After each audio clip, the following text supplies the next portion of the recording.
우리가 계속해서 사도행전 바울 사도의 선교 여정을 함께 살펴보고 있습니다. 사도행전을 성령 행전이라고도 이름합니다. 오순절 성령 강림으로 교회가 탄생했고요. 교회의 이 땅에서의 사명은 생명 얻는 복음을 전하는 것입니다. 그래서 사도행전은 이방인에게까지 전파되는 복음 전도의 역사, 그 중심에 하나님은 바울 사도를 세우셨습니다. 우리 잠깐 바울의 1차 전도 여행 화면을 함께 보시겠습니다. 46년에서 약 48년, 2년간의 기간 동안 바울 사도가 1차 선교 여행을 다닌 여정입니다. 녹색 선을 따라가면 시리아의 안디옥에서 출발했습니다. 그리고 구브로 섬을 거쳐서 밤빌리아도인 버가에 도착합니다. 거기에서 동행하였던 마가 요한이라고 하는 젊은 선교사는 예루살렘으로 돌아가 버렸습니다. 그리고 바울과 바나바 일행은 고지대인 비시디아 지역에 있는 안디옥이라고 하는 도시에 갔습니다. 안식일 날 유대인의 회당에서 예언의 말씀을 통하여 그리스도의 복음을 전했습니다. 많은 사람들이 예수 믿었습니다. 반면에 유대인들은 바울의 일행을 대적했습니다. 그래서 이고니온으로 옮깁니다. 그곳에서도 여전히 복음을 전했죠. 많은 사람이 믿었습니다. 또 반면에 유대인들은 헬라인들을 선동해서 바울의 일행을 박해했습니다. 그래서 루스드라로 다시 전도의 여정을 옮깁니다. 그 루스드라에 갔을 때 나면서부터 걸어보지 못했던 사람을 바울이 복음을 전할 때 그에게 구원받을 만한 믿음이 있는 것을 보았죠. 하나님의 말씀을 받는 사람의 그의 그 태도를 통하여 성령께서 그 마음을 뜨겁게 움직이고 감동하는 것을 바울은 영적으로 딱 직감할 수가 있었죠. 그래서 그 사람에게 예수 그리스도 이름으로 명합니다. 바로 일어나라 라고 명했을 때 그 사람은 주님의 이름으로 한 번도 걸어본 일이 없었던 사람이 일어나 걷게 됩니다. 수많은 사람들이 바울과 바나바를 따릅니다. 그리고 심지어는 제우스, 신들의 제왕이라고 하는 그리스 신화의 그 제우스가 육신의 몸을 입고 오셨다, 그렇게 여겼습니다. 그래서 제우스 신전에 섬기는 그런 제사식으로 바울에게 제사를 드리고 있을 때 바울은 옷을 찢으며 우리도 당신들과 똑같은 사람입니다. 하나님께서 우리를 보내신 것은 바로 이와 같은 우상 앞에 절하는 것들을 다 패버리고 참 살아계신 하나님께 여러분들을 돌이키기 위하여 예수께서 오셨습니다. 그렇게 했습니다. 반면에 유대인 유력자들은 이방인들을 선동해서 또 박해를 합니다. 어느 정도의 심한 박해냐? 오늘 19절 함께 보겠습니다. 유대인들이 안디옥과 이고니온에서 와서 무리를 충동하니 그들이 돌로 바울을 쳐서 죽은 줄로 알고 시외로 끌어내치니라. 바울을 이방인들을 선동해가지고 유대인들이 선동해서 바울을 돌로 쳤습니다. 죽은 것으로 알고 죽을 만큼 친 게 아니라 죽도록 돌로 쳤습니다. 그래서 그들의 보기에는 바울이 돌에 맞아 죽은 거라 스스로 알았습니다. 그래서 성 밖으로 내쳤습니다. 제자들이 둘러섰습니다. 이제 바울 사도가 죽은 줄 알고 장례를 치르기 위해서 아마 둘러섰겠죠. 자, 바울 사도가 돌에 맞아서 죽은 자와 같이 되는 이 상황을 겪을 때 바울의 뇌리 속에 번쩍 떠오르는 인물이 있었을 것입니다. 누구일까요? 최초의 순교자, 그도 역시 돌에 맞아 순교했습니다. 스데반 집사였을 것입니다. 그 스데반 집사의 순교 현장을 이 사람은 돌로 처형당함이 마땅하다라고 인준했던 사람이 누구냐?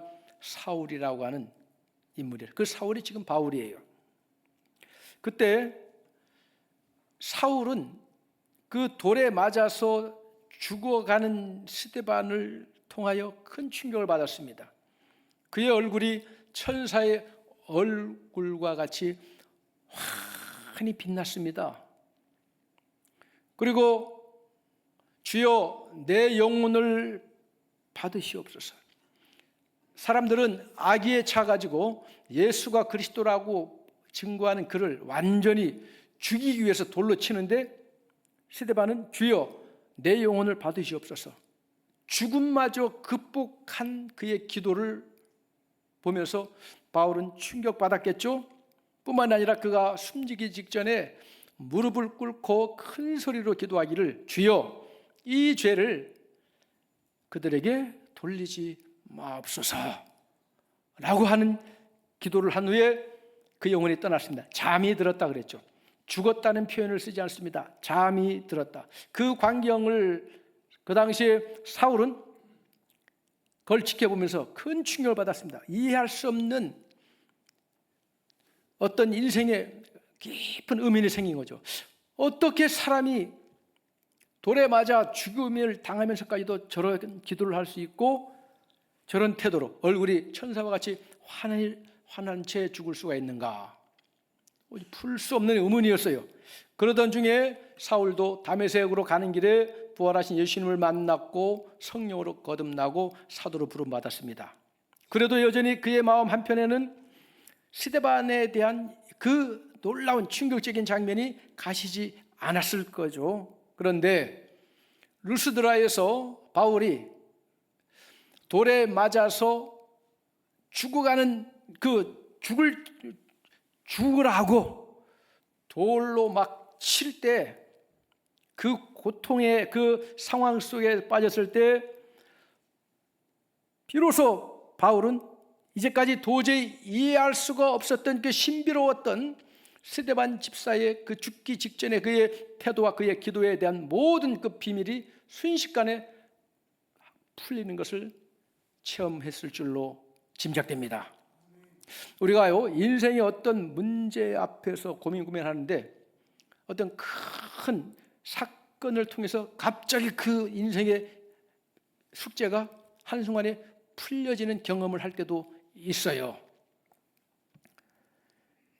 이번에 제가 어머님 화장한 유골함을 고향에 모시기 위해서 아버님 곁에 모시기 위해서 이제 비행기를 탔습니다. 어떤 수화물도 다 비행기 선반에 수화물 칸에 넣어야 되는데 유골함이기 때문에 이미 그 체크인 할 때 그 상황을 서로 다 얘기해가지고 그냥 품은 채 좌석에 앉을 수가 있었습니다. 제일 뒷좌석에 앉아야 됐죠.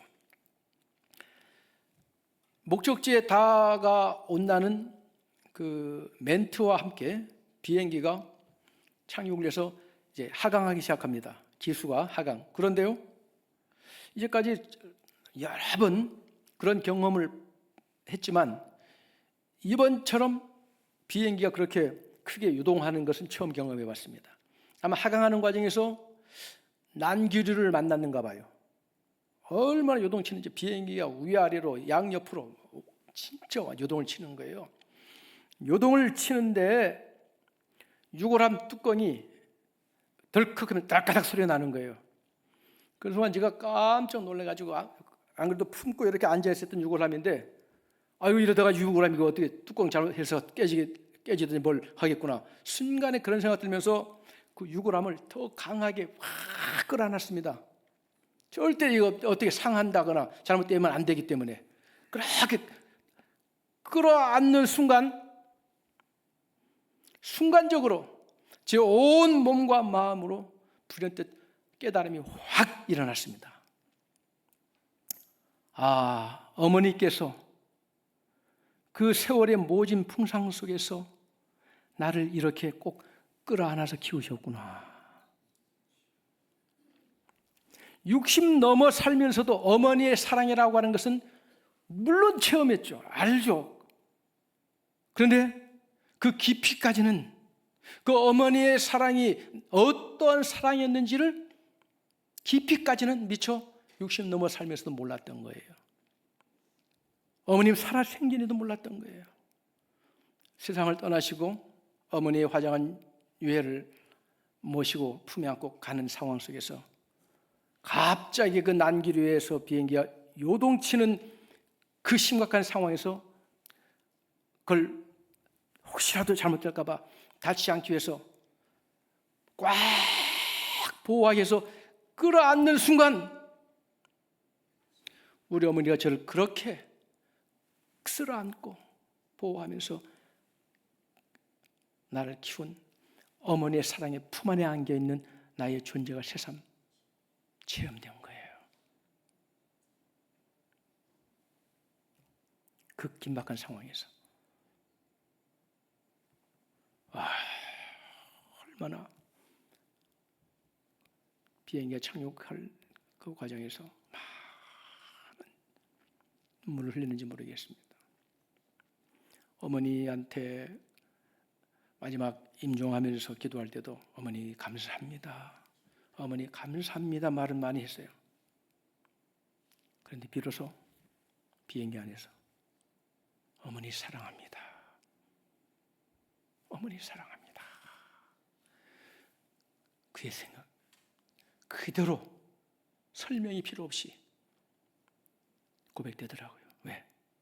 그 위기 상황에서 보호하려고 막 애쓰는 그 모습 속에 어머니가 나를 그렇게 보호하고 그 모진 풍상의 세월을 그렇게 했다는 것이 그냥 체험되는 거예요. 바울 사도가 아마 그랬을 거라고 추측해 봅니다. 순교하는 마지막 순간까지 흔들리지 않았던 스데반 집사의 그 태도, 도대체 저 사람이 지금 어떤 마음이길래 저런 환한 얼굴로 죽음마저도 극복해내는 저런 기도를 하고 죽음이 끝이 아닌 새로운 시작이 됨을 구하고 그리고 자기를 돌로 치는 사람들을 위하여까지 중보하며 기도하는 저 스데반이라는 저 인물 속에 도대체 뭐가 들어있길래 저럴까? 무엇이 저 사람을 저렇게 만들었을까 하는 그 풀리지 않았던 의문이 자신이 그 예수 그리스도의 복음으로 인하여 돌에 맞아 찢어지는 죽는구나 그 상황에서 불현듯 그게 깨달아진 거예요.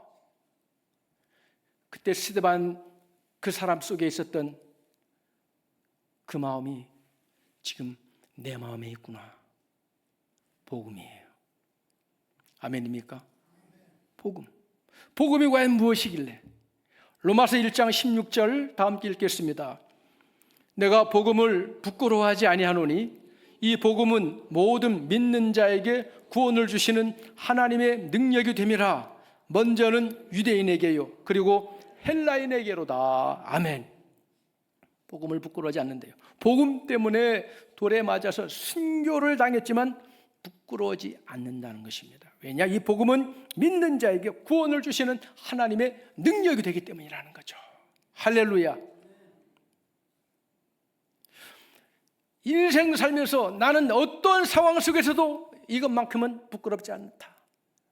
누구 앞에서라도 나 이것만큼은 당당하게 제시할 수 있다는 그것을 가졌다는 것. 그게 바로 복음 아닙니까? 그 복음의 진실한 비밀을 알고 그 복음의 확신을 가지고 사는 성도들은 성공한 인생인 줄로 믿습니다. 수많은 사람들이요 아무리 높은 고관대작을 하고 아무리 많은 재물을 소유했어도 결국 인생 끝자락에서 하는 대부분의 이야기는 후회하는 말을 많이 합니다. 잘못 살았다. 이게 다가 아니었는데. 온 세상이 부러워하는 그것을 다 가진 것처럼 살았지만 막상 인생의 마지막 끝자락에 지나고 보니까 도달해 보니까 이게 다가 아니었는데 나 잘못 살았어. 나 잘못 살았어.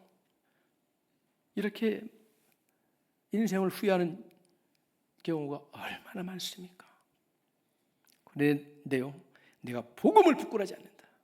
지금 이 복음 때문에 내가 돌에 맞아 죽기까지 하지만 나 부끄러워하지 않는다는 거예요. 왜요?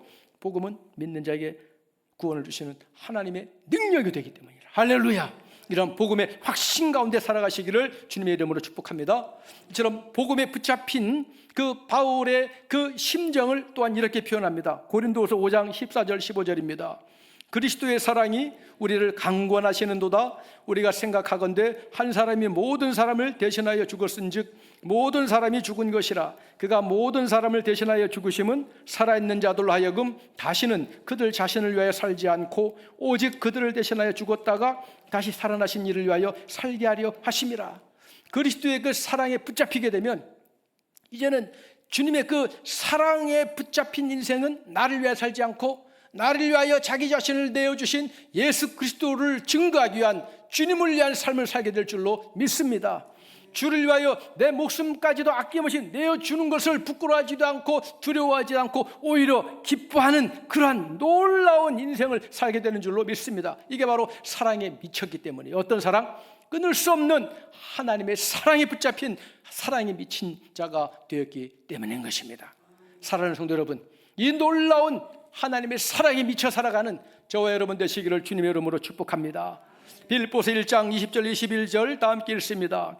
나의 간절한 기대와 소망을 따라 아무 일에든지 부끄러워하지 아니하고 지금도 전과 같이 온전히 담대하여 살든지 죽든지 내 몸에서 그리스도가 존귀하게 되게 하려 하나니 이는 내게 사는 것이 그리스도니 죽는 것도 유익함이라. 아멘. 주님의 그 십자가의 그 피 묻은 사랑을 맛보아 알기만 했다면, 주님의 그 십자가의 대속의 사랑을 통하여 내 인생의 거듭났음을 체험하기만 했다면, 나는 어떠한 상황을 통해서도 예수 그리스도의 영광만 드러낼 수만 있다면 나는 어떤 상황에 처하더라도 나는 감사합니다. 나는 기쁩니다. 나는 하나님 앞에 영광을 돌리며 마지막 순간을 맞이할 수 있습니다. 이러한 고백을 하게 될 줄로 믿습니다. 이게 복음의 능력이에요. 주님은 스데반 집사가 순교를 당할 때 바울 사도가 돌에 맞아 정말 죽은 자처럼 완전히 됐을 그 상황 속에서 주님은 과연 무엇을 하고 계셨을까요? 스데반 집사를 떠난 적이 없습니다. 바울 사도를 떠난 적이 없습니다. 오늘 그 증거가 이렇게 나옵니다. 20절에 다 함께 읽습니다. 제자들이 둘러섰을 때에 바울이 일어나 그 성에 들어갔다가 이튿날 바나바와 함께 더베로 가서 죽은 줄 알고 성 밖으로 내쳤습니다. 제자들은 이제 장례를 치러야 되겠구나 하면서 기가 막힌 심정으로 둘러서 있는데 바울이 일어났답니다. 일어나. 여기에 일어나라는 단어, 아나스타스라고 하는 이 단어는요, 길 가다가 넘어졌는데 일어난 그런 일어남이 아니에요. 예수님께서 죽은 자 가운데서 3일 만에 다시 일어나 할 때 그 단어예요. 할렐루야. 즉 죽었던 사람이 다시 일어났다는 뜻입니다. 바로 사망의 권세를 깨뜨리시고 부활 승리하신 예수께서 바울의 심령 가운데 성령으로 함께 하셔서 바울이 돌에 맞아 죽은 자처럼 되어 내쳐졌지만 그 부활의 능력으로 바울을 다시 살아나게 하신 주님은 함께 하셨습니다. 할렐루야. 주님이 함께 하시는 인생은 어떤 경우에도 죽음으로 끝나지 않습니다. 죽음 넘어 하나님의 계획한 목적지에 다다르게 될 줄로 믿습니다. 다시 일어난 바울은 루스드라 성에 들어가서 이제 갓 예수 복음을 영접한 사람들 앞에 예수 그리스도의 부활의 복음의 능력을 직접 보여주었고, 그리고 더베라고 하는 것으로 행선지를 옮겼습니다. 그리고 그곳에서 복음을 전하여 많은 사람을 제자로 삼았습니다. 그리고는 다시 방향을 돌려 1차 선교여행에 방문했던 곳을 역순서로 거슬러서 이제 선교 본부가 되었던 시리아의 안디옥 교회를 향하는 여정을 시작합니다. 한번 생각해 보세요. 바울 사도가 1차 선교 여행에 그 구브로에서 밤빌리아에 있는 버가에 도착한 그때로부터 여정으로부터 더베까지 1차 선교 여행의 모든 과정에 어느 지역도 순탄한 곳은 없었습니다. 다 죽음의 위협을 당하는 그런 박해가 있었습니다. 그렇다면 바울 사도가 이제 1차 선교 여행을 마치고 자신을 파송하였던 선교 본부가 되는 안디옥 교회로 귀환하게 되면 굳이 그 코스를 다시 재방문할 필요가 있었을까요? 없습니다. 다른 곳으로 바로 가도 될 겁니다.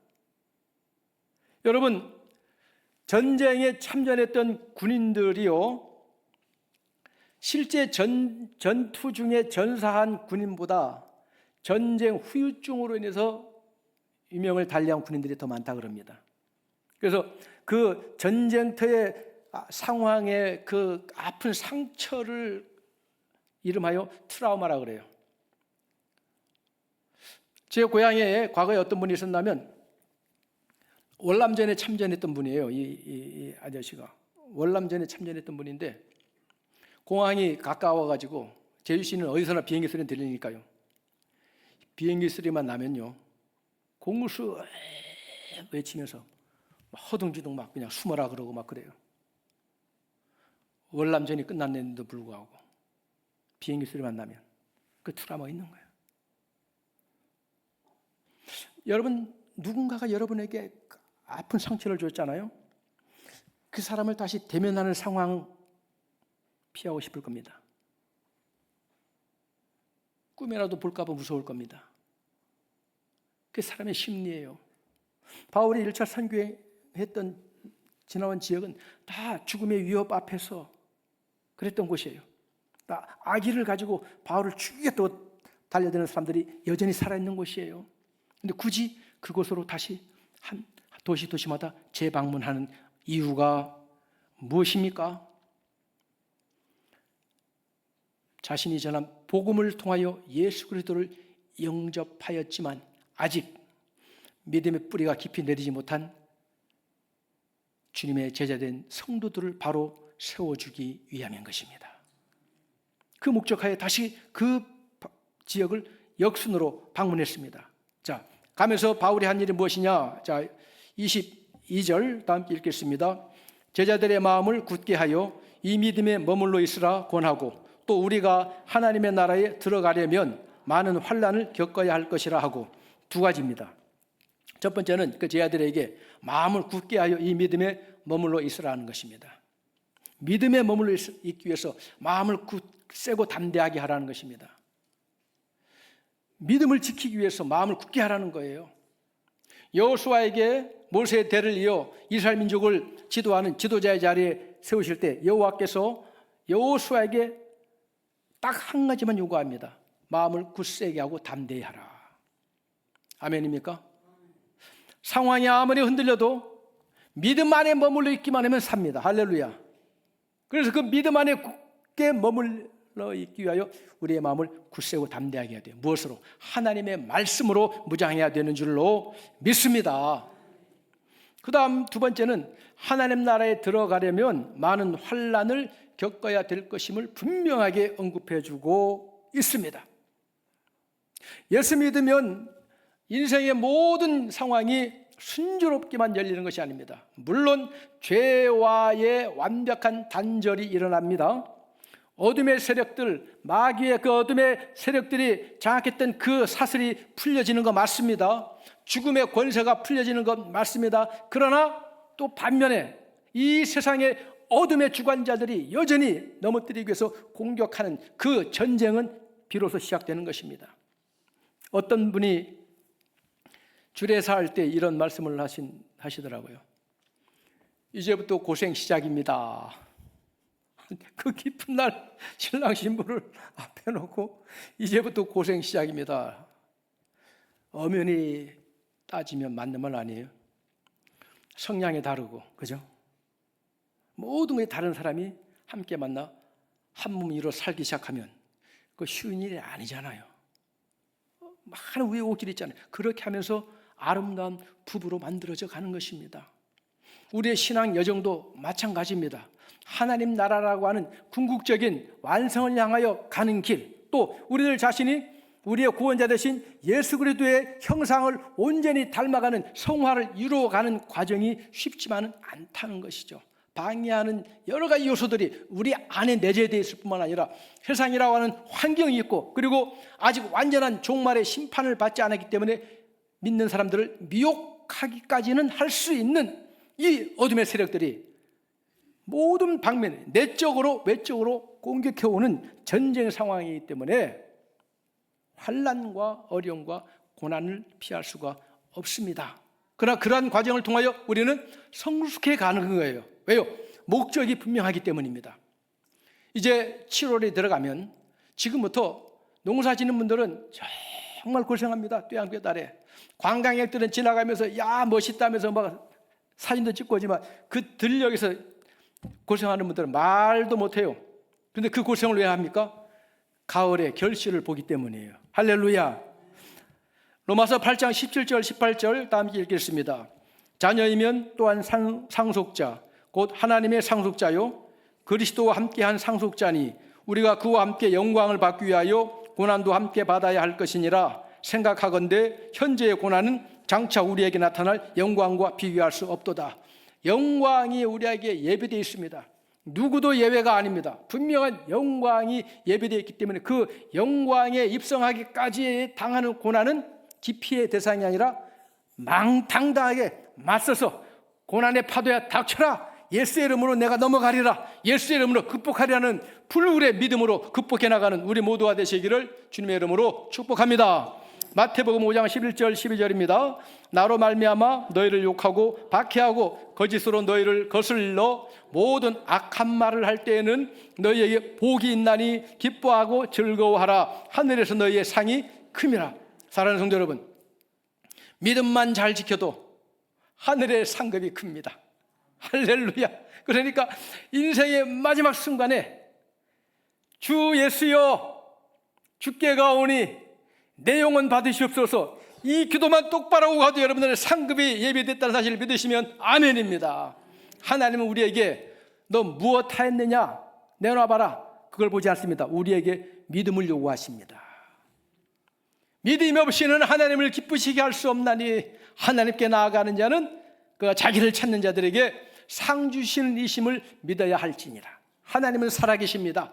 믿음을 가지고 살아가는 우리에게 이 땅에서도 하나님의 능력으로 은혜를 베풀어 주시지만 이후에 그 나라가 완성될 그때에도 우리에게 상급을 주시는 하나님을 마음의 중심에 모시고 모든 상황 속에서 공짜는 없다. 그렇습니다. 저 하늘의 영광에 참여하기 위해서 육신의 몸을 입을 때 이 육신의 몸을 입고 사는 동안 이 세상에서 당하는 믿음으로 인한 고난은 당연한 것으로 알고 주의 이름으로 주님의 능력으로 극복해 나가시기를 주님의 이름으로 축복합니다. 말세가 점점 되어가고 있습니다. 말세란 무엇입니까? 역사의 종말입니다. 하나님 나라의 완성을 향한 마지막 때가 점점 깊어가고 있습니다. 오늘 이러한 때에 우리 모든 성도님들이 회복해야 될 믿음은 어떤 믿음이냐? 온실 속에서 키우는 화초와 같은 믿음이 아니에요. 예수 믿으면 모든 것이 잘 되고 편안하고, 그게 아니에요. 저 야지에서 때를 따라 뿌리를 내리고 피어나는 야생화처럼 믿음의 야성을 회복해야 될 줄로 믿습니다. 그전 예배당에 우리 그 아스콘으로 마당을 이렇게 했잖아요. 그런데요, 저쪽 주차장 끝자락에 그 아스콘 사이에 틈이 좀 벌어졌어요. 그 틈새로요, 달맞이꽃이 피어나더라고요. 이야, 그게 야성이에요. 할렐루야. 야성이 무엇입니까? 내 안에 그리스도로 살아가는 거예요. 할렐루야. 오늘 우리에게 필요한 것은 야성의 믿음이지. 어떻게 안전지대가 없나? 편안한 데가 없나? 그게 아니라 광야 같은 상황 속에서라도 그곳에서 하나님의 함께 하심을 믿고 우리가 가야 될 믿음의 길을 좌로나우로 치우치지 않고 담대히 걸어가는 그 야성의 믿음이 오늘 저와 우리 모든 성도들에게 물붓듯 부어지기를 주님의 이름으로 축복합니다. 자, 그리고 또 한 일이 무엇이냐? 23절 다 함께 읽습니다. 각 교회에서 장로들을 택하여 금식 기도하며 그들이 믿는 주께 그들을 위탁하고. 그렇습니다. 교회 공동체는 지도자가 있어야 됩니다. 그 지도자들을 이름하여 장로들이라 했습니다. 오늘날에는 목회자로서의 장로도 있고 또 치리하는 장로도 있습니다. 장로, 아무나 장로 세우지 못합니다. 여러분, 지도자의 첫째 덕목은 뭔 줄 아세요? 책임지는 겁니다. 그래서 장로들에게, 감독들에게 항상 따라가는 수식어가 양무리를 맡아 책임지라는 거예요. 그들의 마지막 결산을 네가 대신 할 것처럼 책임을 지는 거예요. 권세를 부리는 게 아니에요. 지도자의 자리가 무섭습니다, 여러분. 교회 공동체 여러분 중직받으면 뭐 계급장 하나 단 것처럼 그렇게 생각하면 안 되는 거예요. 책임을 지는 자리입니다. 어떤 책임? 우리 교회 공동체가 우리 주님 다시 오시는 그날 신랑 되신 예수님 앞에 모든 성도들이 흰옷으로 단장한 신부가 되어 설 수 있도록 책임지고 헌신하고 봉사하는 것이 바로 교회의 지도자라는 사실을 믿으시면 아멘입니다. 그들을 어떻게 세워요? 안수하여 기름 부으시고 금식하며 기도하면서 목숨 걸고 충성하라는 의미로 금식하며 기도하면서 주님께 맡긴 줄로 믿습니다. 오늘 이 시대에 모든 교회 목회자뿐만 아니라 교회 모든 중직들이 주님 앞에 내 생명 주께 있습니다, 내 삶의 우선순위는 주님밖에 없습니다라는 고백할 수 있는 믿음의 사람들이 세워지기를 주님의 이름으로 축복합니다. 이처럼 바울은 굳이 바로 선교 본부로 귀환해도 될 일을 자기가 거쳐왔던 곳을 일일이 역순으로 다시 방문하면서 이처럼 그들을 권고하고 세웠고 지도자들을 세웠습니다. 전도만 하면 끝나는 게 아닙니다. 예수 그리스도를 따라갈 수 있는 제자로 양육을 해야 되는 거예요. 그게 주님의 명령입니다. 마태복음 28장 19절 20절 다 함께 읽습니다. 그러므로 너희는 가서 모든 민족을 제자로 삼아 아버지와 아들과 성령의 이름으로 침례를 베풀고 내가 너희에게 분부한 모든 것을 가르쳐 지키게 하라. 볼지어다 내가 세상 끝날까지 너희와 항상 함께 있으리라. 아멘. 복음 전도하고 예수 영접하면 침례받습니다. 구원받았습니다. 구원받았습니다. 그런데 구원받은 걸로 끝나면 안 되는 거예요. 그리스도를 닮아가고 성숙해 가야 되는 거예요. 그래서 교회 교육이 필요한 겁니다. 그래서 화요일날 교육도 하고 또 주일날 새가족 교육도 하는 거 아니겠어요? 이제 등록하시는 성도님들, 여러분들은 나름대로 신앙생활을 했으면 기초가 있을 겁니다. 그래도 다시 한번 재교육 한번 받으시면서 믿음을 바로 하시기 바랍니다. 끊임없이 배워야 돼요. 무엇을 배우느냐? AI의 그런 문명을 배우느냐? 그게 아니고요. 살아 역사는 하나님의 말씀 속에서 예수 그리스도를 바로 배워가야 될 줄로 믿습니다. 그래야 이 흔들리는 세상 속에서 방향을 잃지 않고 승리하신 주님과 동행하는 간증의 주인공이 될 줄로 믿습니다. 이렇게 해서 선교 파송했던 안디옥 교회로 귀환해서 그동안 모든 선교 보고를 하였는데 그 내용은 간단 명료합니다. 27절 다 함께 읽겠습니다. 그들이 이르러 교회를 모아 하나님이 함께 행하신 모든 일과 이방인들에게 믿음의 문을 여신 것을 보고하고.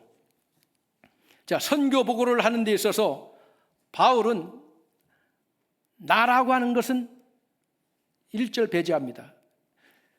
제가 어디 가서 어떤 일을 했습니다. 어느 만큼 성과를 얻었습니다.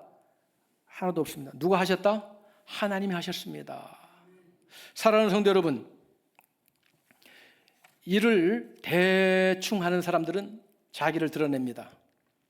자기를 드러내. 그런데요, 정말 중요한 일, 죽고 사는 문제, 한 사람이 생명이 죽고 사는 문제라든가 나라의 큰 운명을 좌우하는 문제라든가 인류 역사의 한 획을 긋는 문제를 해결하는 데 참여했던 사람들은 종교 유무를 불문하고 한결같이 고백하는 말이 있습니다.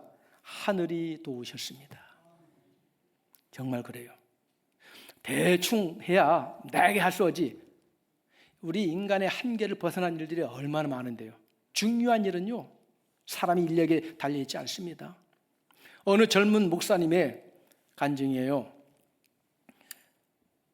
어려움이 몰아치려니까 파도처럼 몰려오더래요. 집안에 어려운 일이 막 생기고, 그 무렵 자기는 군복무 중이었는데 집안에 어려운 일이 생겨서 특별 휴가 나왔다가 귀가할 때 친구가 자기를 귀대시키기 위해서 친구 승용차에 타서 귀대하는 길에 큰 사고가 난 거예요. 사고가 딱 나는 순간 이분은 직감했대요. 내 큰 부상 입었다. 딱 느껴지더래요. 앰뷸런스가 와가지고 후송해 갔습니다. 특히 이 안과 계통에 큰 상처를 입었어요. 막 찹 터지며 막 파핀 박히고 해서. 그러나 우여곡절 끝에 실명 안 되고 회복됐습니다. 그때 그분을 치료했던 의사 선생님이 그 말 하더래요. 당신이 만약에 신을 믿고 있다면 당신이 믿고 있는 신에게 감사해야 됩니다. 그 말 하더래요.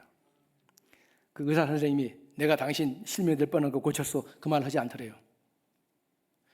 의사들도요, 진짜 죽고 사는 건 인력으로 안 되는 거 고백합니다. 하늘이 도우셨네요. 우리 김석구 안수집사님 체험하셨죠?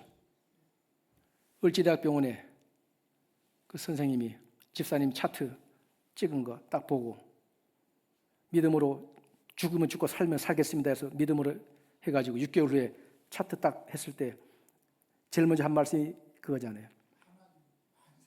그렇죠. 김석구 씨, 하나님이 참 사랑하시는가 봐요. 우리의 인생을 한번 돌이켜 보세요. 중요한 고비마다 내가 능력이 있어서 이렇게 된 거야 라고 할 수가 없어요. 지나고 보니 하나님의 은혜입니다. 일을 제대로 하는 사람은 누가 했는지 압니다. 공로를 가로채지 않습니다. 주님, 주께서 하셨습니다. 지금까지 지내온 것 주의 크신 은혜라. 한량없는 주의 사랑 어찌 이루 말하랴. 할렐루야. 우리 모두 주님이 하셨습니다라는 간증의 주인공으로 살아가시기를 주님의 이름으로 축복합니다. 28절입니다. 제자들과 함께 오래 있으니라. 1차 선교여행을 마치고 바로 출발하지 않았어요. 마가복음 6장 30절 32절입니다. 사도들이 예수께 모여 자기들이 행한 것과 가르친 것을 낱낱이 고하니 이르시되 너희는 따로 한적한 곳에 가서 잠깐 쉬어라 하시니 이는 오고 가는 사람이 많아 음식 먹을 겨를도 없음이라. 이에 배를 타고 따로 한적한 곳에 갈세. 얼마나 예수님의 사역이 바쁩니까? 눈꽃 뜰 새 없어요. 그럼에도 불구하고 한적한 곳에 가서 잠깐 쉬어라 주님 말씀하셨습니다. 대한민국 사람들은 소위 말 워커홀릭, 일 중독의 일 중독. 외국 관광지에 가면 유람선 탈 때 한국 관광객들 앞에 그 현지인 안내원이 빨리 빨리 이렇게 외친대요. 트레이드 마크예요. 빨리 빨리. 뭐가 그리 그 빨리 빨리 근성으로 여기까지 왔다고 생각하십니까? 착각하지 마세요. 착각이에요.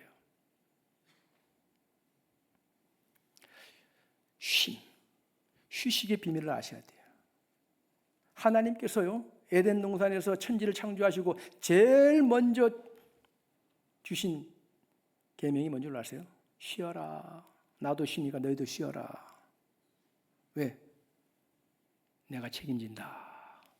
할렐루야. 죽고 사는 건 나에게 달렸다. 흥망성쇠 나에게 달렸으니까 너희도 쉴 때 쉬어야 된다. 휴식의 목적은 재충전 아닙니까? 재충전. 쉬지 못하는 게 어떻게 보면 불신이에요. 지나치게 빨리빨리 쉬지 않는 것, 그것도 일종의 교만입니다. 왜? 모든 걸 내가 할 수 있다는 오만함 아니겠어요? 사랑하는 성도 여러분, 주님께 맡기세요. 부지런했다고 다 되는 게 아니에요. 참새가 날아갈 때는요, 날갯짓을 분당 아마 수백 번 될 겁니다. 분당 수천 번 될 겁니다. 분당 참새가 날아갈 때 날갯짓 하는 거 눈에 보입니까? 선풍이 돌아가는 것처럼 보입니다. 파다다닥 파다다닥. 그래봐야 기껏 요 가지에서 저 가지. 그렇게 부지런 떨더만.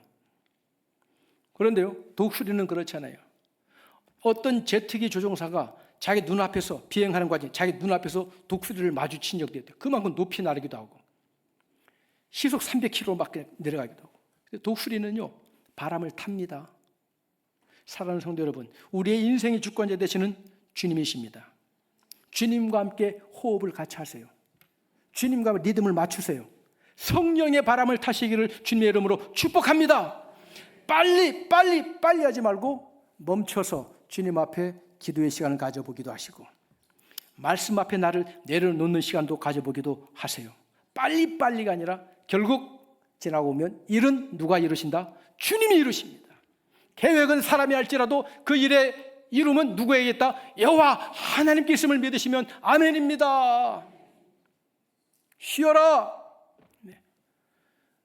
빌 게이츠라고 하는 인물은요, 그 창조적 경영자의 가장 최고의 모델 아니에요. 모든 사람의 가정의 책상 위에 컴퓨터를 하나씩 놓게 하겠다. 그 꿈을 이룬 사람이잖아요. 그 사람의 창조적 경영이 어디서 나왔느냐? 1년에 한 달은요, 어느 외딴 섬에 가가지고 책만 가지고 가가지고 책만 읽다 나온대요. 거기서 뭐가 나오는 거예요. 주님 앞에 우리의 마음을 내어놓는 시간이 있어야 됩니다. 우리의 머리에 모든 복잡한 생각을 주님 앞에 다 쏟아붓고 주님 채워주시옵소서. 그 쉼의 시간을 누리시기를 주의 이름으로 축복합니다. 한국교회가 어느덧 선교 140주년, 놀라운 부흥의 역사입니다. 세계 만국에 선교사를 파송했습니다.